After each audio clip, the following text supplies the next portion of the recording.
बिस्मिल्लाहिर्रहमानिर्रहीम इय्याका नअबुदु व इय्याका नस्तईन physics in lecture series of class 10th chapter number 2 sound.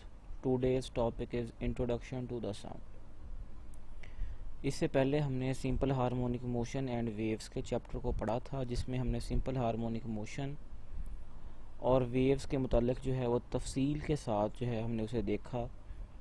आज जो है वो हम चैप्टर नंबर 2 साउंड को है वो स्टार्ट करने जा रहे हैं। मैं आपको बताऊंगा कि साउंड क्या होता है, किस तरह से प्रोड्यूस होता है, ठीक है, और कैसे ये लॉन्गिट्यूडनल वेव्स के साथ बिलोंग रखता है। ठीक है, अगर आपने अभी तक हमारा चैनल सब्सक्राइब नहीं किया तो प्लीज़ जाएं और सब्सक्राइब बटन को दबाएं। Today we are discussing about the introduction to the waves and its types, mechanical waves and its types, properties of mechanical waves, sound waves are longitudinal waves. Let's start today's lecture. Today we start from the introduction of the waves and its types. इससे पहले मैंने आपको waves के मुताल्लिक जो ऐसे previous chapter था simple harmonic motion का, उसमें मैंने आपको बताया था कि वेव्स क्या होती है। उसमें हमने पढ़ा था कि वेव जो है वो ट्रांसफ़र करती है एनर्जी को और मोमेंटम को। ठीक है, उसमें मैंने आपको जो है इससे मुताल्लिक जो है वो डिफरेंट फिनोमिनास के ऊपर बात की थी, जिसमें रिफ्लेक्शन, रिफ्रैक्शन और डाइफ्रैक्शन था। ठीक है, हमने वहाँ पढ़ा था कि वेव्स जो होती हैं वो एक जगह से दूसरी जगह जो है वो एनर्जी ट्रांसफ़र करती हैं विदाउट ट्रांसफ़र ऑफ मीडियम, यानी मीडियम को ट्रांसफ़र किए बगैर वेव एक जगह से दूसरी जगह पर एनर्जी को ट्रांसफ़र करती हैं। ठीक है, हमने वहाँ पढ़ा था कि हमने वेव्स को दो टाइप्स के ऊपर, दो करैक्टरिस्टिक्स के ऊपर जो है वो डिवाइड किया था। पहला था on the basis of the necessity of medium, यानी मीडियम की ज़रूरत के ऊपर वेव्स को हमने जो है वो डिवाइड किया था। उसमें हमने पढ़ा था मैकेनिकल वेव्स और नॉन मैकेनिकल या इलेक्ट्रोमैग्नेटिक वेव्स को। उसमें मैंने आपको बताया था कि मैकेनिकल वेव्स ऐसी वेव्स होती हैं जिन्हें एनर्जी को एक जगह से दूसरी जगह ट्रांसफ़र करने के लिए मीडियम की ज़रूरत होती है, जैसा कि आपके पास साउंड वेव्स हैं। ठीक है, इसी तरह ही मैंने आपको बताया था कि ऐसी वेव्स जिन्हें एनर्जी ट्रांसफ़र करने के लिए मीडियम की ज़रूरत नहीं होती, हम उन्हें क्या कहते हैं, इलेक्ट्रोमैग्नेटिक वेव्स कहते हैं, या उनका दूसरा नाम जो था वो नॉन मैकेनिकल वेव्स था। ठीक है, जो नॉन मैकेनिकल वेव्स हैं, ठीक है, वो वैक्यूम और मीडियम दोनों में एनर्जी को ट्रांसफ़र करती हैं। ठीक है, ये बात आपने याद रखनी है। और इनका ट्रांसफ़र करने की मेथडोलॉजी है वो electric and magnetic field vectors हैं, जिन्हें आप जो है वो फर्स्ट ईयर और हायर क्लासेस में जो है वो जाकर तफसील के साथ स्टडी करेंगे। ठीक है, अभी तक आपने यही बात याद रखनी है कि इलेक्ट्रोमैग्नेटिक वेव्स जो हैं वो इलेक्ट्रिक और मैग्नेटिक फील्ड वेक्टर्स के साथ एनर्जी को एक जगह से दूसरी जगह ट्रांसफ़र करती हैं। फिर हमने वहाँ पढ़ा था कि मैकेनिकल वेव्स को हमने दो टाइप्स पे डिवाइड किया था। ठीक है, उसमें पहली टाइप जो थी वो हमारे पास क्या थी, ट्रांसवर्स वेव्स थी, और दूसरी हमारे पास क्या थी, लॉन्गिट्यूडनल वेव्स थी। वहाँ हमने जो इसकी जो क्लासिफिकेशन पढ़ी थी वो थी on the basis of vibration of particles, यानी पार्टिकल्स की मीडियम में वाइब्रेशन किस तरह की है उसकी बुनियाद पे हमने इसे दो टाइप्स में डिवाइड किया था। पहली टाइप हमारे पास ट्रांसवर्स वेव और दूसरी हमारे पास लॉन्गिट्यूडनल वेव्स थी। हमने वहाँ इसके कुछ करैक्टरिस्टिक्स पढ़े थे कि ट्रांसवर्स वेव्स जो हैं वो परपेंडिकुलर जो है वो मोशन करती हैं to the propagation of wave, यानी आप देख सकते हैं कि हमारे पास ये वेव जो है इसकी स्पीड जो है वो लेफ़्ट से राइट की तरफ है, जबकि पार्टिकल्स की मोशन अप एंड डाउन है। ठीक है, तो एक दूसरे के परपेंडिकुलर हैं, यानी वेव मोशन और motion of particles of the wave. ठीक है, तो ये हमारे पास क्या होगी, ट्रांसवर्स वेव होगी। ऐसी वेव्स जिसमें पार्टिकल की motion parallel to the motion of wave हो उसे हम क्या कहते हैं, लॉन्गिट्यूडनल वेव कहते हैं। जैसा कि आप देख सकते हैं ये हमारे पास वेव जो है मूव कर रही है और ये टू एंड फ्रो मोशन है अबाउट देयर मीन पोजीशन, यानी particle to and fro motion कर रहे हैं। ठीक है, तो ये हमारे पास लॉन्गिट्यूडनल वेव है। हमने वहाँ पढ़ा था कि जो ट्रांसवर्स वेव है वो क्रस्ट और ट्रफ्स पे जो है वो ट्रेवल करती है, जबकि हमारे पास जो है लॉन्गिट्यूडनल वेव वो किस पे, रेयरफेक्शन और कंप्रेशन पे है। कंप्रेशन वो होता है जहाँ हमारे पास जो है वो मैक्सिमम डेंसिटी होती है, ठीक है, और मैक्सिमम प्रेशर होता है, जबकि रेयरफेक्शन वो जगह वेव में वो हिस्सा होता है जहाँ हमारे पास मिनिमम प्रेशर और मिनिमम डेंसिटी होती है। उसके बाद हमने पढ़ा था कि ट्रांसवर्स वेव जो होती हैं वो सॉलिड में जो है वो ट्रेवल करती हैं और ये सरफेस ऑफ लिक्विड के ऊपर भी जो है वो हमारे पास सेटअप हो जाती हैं, but they can be transmitted into liquids and into gases, ठीक है। तो कहता है कि ये हमारे पास जो है वो लिक्विड और गैस के अंदर जो है वो ट्रैवल नहीं करती, जबकि हमारे पास लॉन्गिट्यूडनल वेव्स जो हैं वो सॉलिड, लिक्विड, गैसेस तमाम में ट्रैवल करती हैं। उसकी मैंने रीज़न आपको बताई थी कि हमारे पास जो है सॉलिड की चूँकि पैरेलल डायरेक्शन है टुवर्ड्स द मोशन, इसलिए इन्हें ईजीएस्ट होता है कि ये सॉलिड में जो है वो अच्छे तरीके से ट्रैवल कर सके और इनकी स्पीड भी बनिस्बत ट्रांसवर्स वेव ज़्यादा होती है सॉलिड्स में, ठीक है। कहता है कि medium should possess the property of rigidity, हमारे पास जो है ट्रांसवर्स के लिए जो है वो रिजिड मीडियम होना ज़रूरी है, जबकि हमारे पास लॉन्गिट्यूडनल के लिए इलास्टिक मीडियम होना ज़रूरी है। ट्रांसवर्स वेव्स जो हैं वो पोलराइज्ड, यानी पोलराइजेशन का फिनोमेना जो है उसको आप आगे जाके पढ़ेंगे, एग्जिबिट करती हैं, जबकि हमारे पास लॉन्गिट्यूडनल वेव्स जो हैं वो ये फिनोमेना एग्जिबिट नहीं करती, ठीक है। उसके बाद हम पढ़ेंगे properties of the mechanical wave, ठीक है।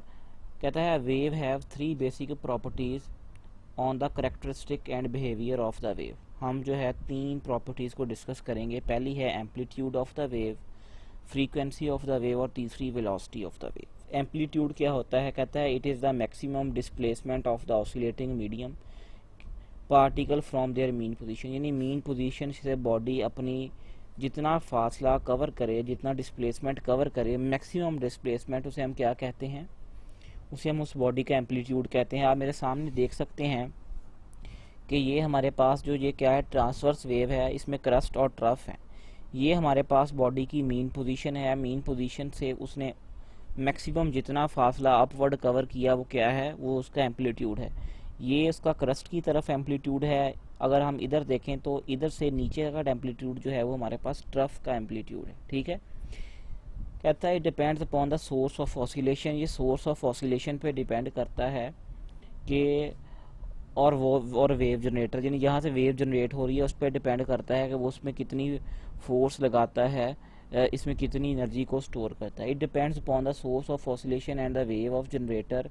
It may very with the distance of medium particle from the oscillating source, और ये वेरी भी कर सकता है डिस्टेंस का कि जहाँ से वो वेव ऑसिलेट जनरेट हो रही है, ठीक है।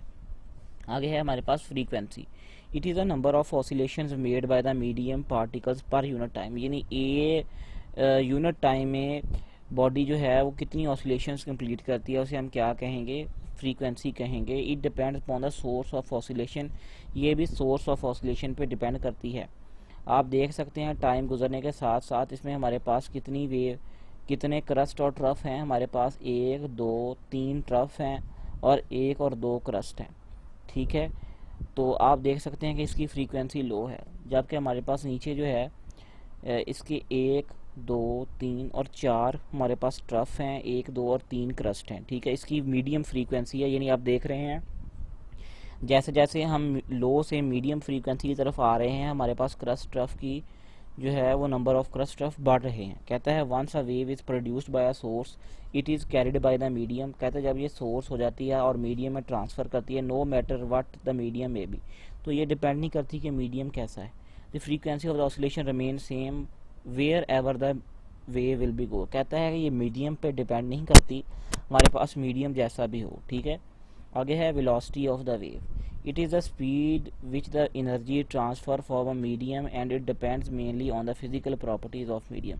कहता है कि ये वो स्पीड है जिसमें हमारे पास किस स्पीड के साथ एनर्जी एक मीडियम से दूसरे मीडियम में ट्रांसफ़र हो रही है, ठीक है। और ये फिजिकल प्रॉपर्टीज़ पर डिपेंड करता है मीडियम की। When a wave is transmitted through a medium, तो कहता है जब ये ट्रांसमिट होता है it's frequency and amplitude depends upon the source of oscillation.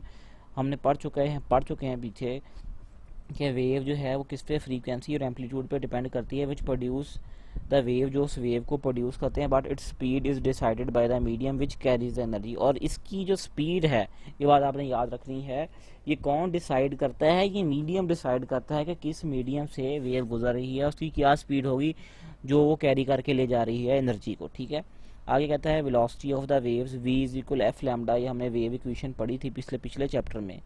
जो है वेव स्पीड उसे हम मीटर पर सेकंड में मेजर करते हैं, जबकि फ्रीक्वेंसी को हर्ट्ज में और वेवलेंथ को लैम्डा को मीटर में। ठीक है, ये आप इसका फॉर्मूला देख सकते हैं, wave speed is equal to frequency multiply by wavelength. ठीक है, तो आपने याद रखना है कि जो एम्पलीट्यूड और फ्रीक्वेंसी है ये सोर्स ऑफ ऑसिलेशन या वेव जनरेटर पे डिपेंड नहीं करते, जबकि हमारे पास जो वेलोसिटी ऑफ द वेव है ये मीडियम पे डिपेंड करती है। ठीक है, ये बात आपने याद रखनी है, बहुत ही इंपॉर्टेंट बात है, आपसे एमसीक्यूज में पूछी जा सकती है। आगे कहते हैं साउंड वेव्स। आगे हम जो बेसिकली हमारा चैप्टर स्टार्ट हो रहा है वो है साउंड वेव्स का। पिछली बातें मैंने आपको इसलिए बताई हैं ताकि आपको जो है वो रिवाइज हो जाए पीछे जो हमने क्या पढ़ रखा है। ठीक है, कहता है sound is a form of energy which creates the sensation of hearing in the human ears. कहता है साउंड भी जो है वो एक एनर्जी की फॉर्म है, और ये हमारे कान में जो है वो एक ऐसी सेंसेशन, ऐसी जो है थरथराहट पैदा करती है।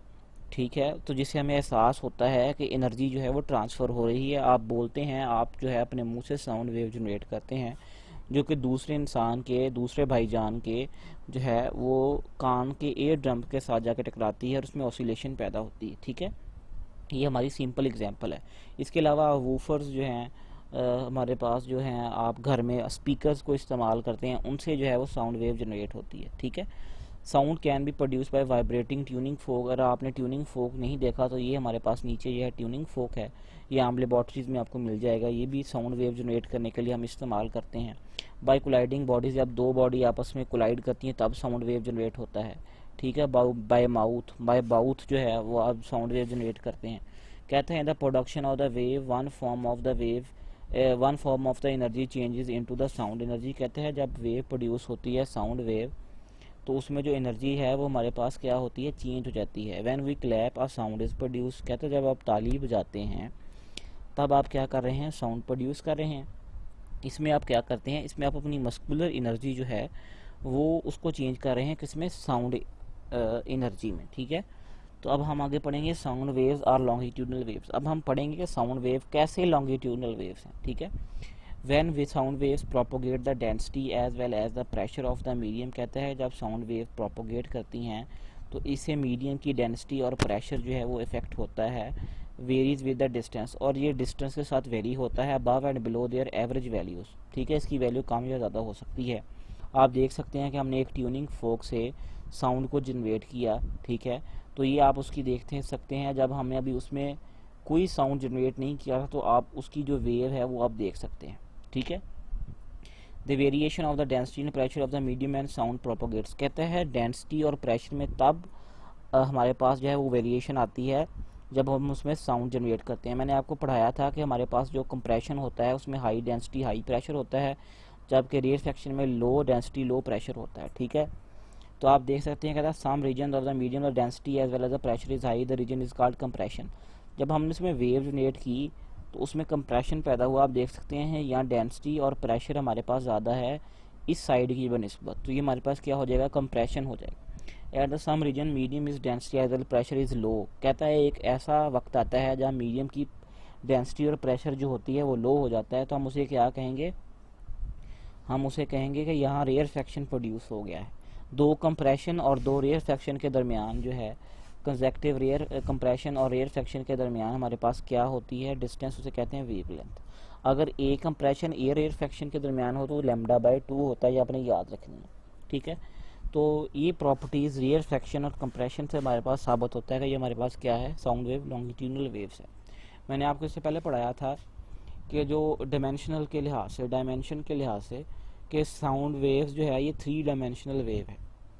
ठीक है, क्योंकि ये स्पेस में ट्रैवल करती है, मीडियम में ट्रैवल करती है, तो ये 3 डायमेंशनल वेव है। हमने इससे पहले पिछले चैप्टर में 2 तरह की वेव्स को डिस्कस किया था डायमेंशन के लिहाज से। एक थी वाटर वेव जो कि 2D वेव है, और एक हमने जो है वो मास स्प्रिंग सिस्टम यानी हॉरिजेंटल मास स्प्रिंग सिस्टम और वर्टिकल मास स्प्रिंग सिस्टम को डिस्कस किया था। जो कि हमारे पास वन डायमेंशनल वेव है, यानी वो एक डायमेंशन यानी एक्स एक्सिस में, ठीक है। और वाटर वेव्स एक्स और वाई एक्सिस में। अभी आप कोऑर्डिनेट सिस्टम का अगर आपने पढ़ रखा है तो आपको समझ बेहतर तरीके से आएगी कि डायमेंशन क्या होती है, ठीक है। तो साउंड वेव जो हमारे पास कौन सी वेव है, 3 डायमेंशनल वेव है, ठीक है। उम्मीद करता हूँ कि आपने जो है इस लेक्चर से काफ़ी कुछ सीखा होगा।